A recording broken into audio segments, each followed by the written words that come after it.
Ang ma-advise ko kay Kit Jimenez, the name of the game is adjustment. Correct. Anywhere you go, kahit naman sa MPBL, pag tumating ka sa team na, magagawa mo nga gusto mo, ayaw ka naman pasahan din ng kakampi mo. Puro mga bakaw din. Eh di wala rin.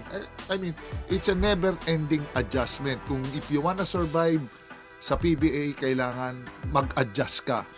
Kung hindi ako naniniwala rin sa kamong medyo may edad ka na, if you really want a job, you will do anything. Kahit gawin mo akong enforcer dyan, just to survive, just to have that minute, you have to give it. You have to give that to your coach.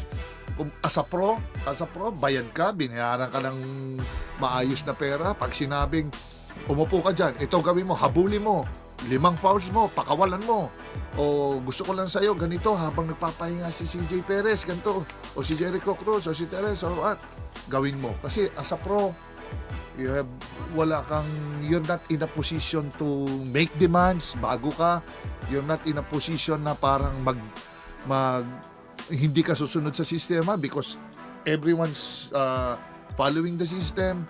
Talagang you just have to abide, you have to make it happen. Hindi mo man gusto yung role na binigay sa'yo at pinika, dapat gawin mo. Yan ang true professional. Hindi pwedeng sila ang a-adjust sa'yo.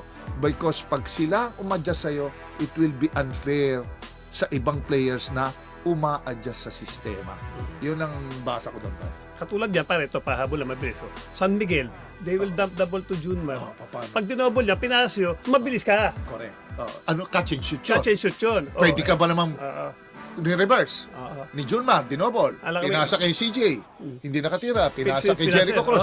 Binigay sa'yo. Di dribble ka pa. Okay, mamasize mo pa yung bola, Hindi, kailangan masanay ka. Yun yung mga adjustment na kailangan mo makuha. Ano na yun? May balbas na ang bola nun. Pagka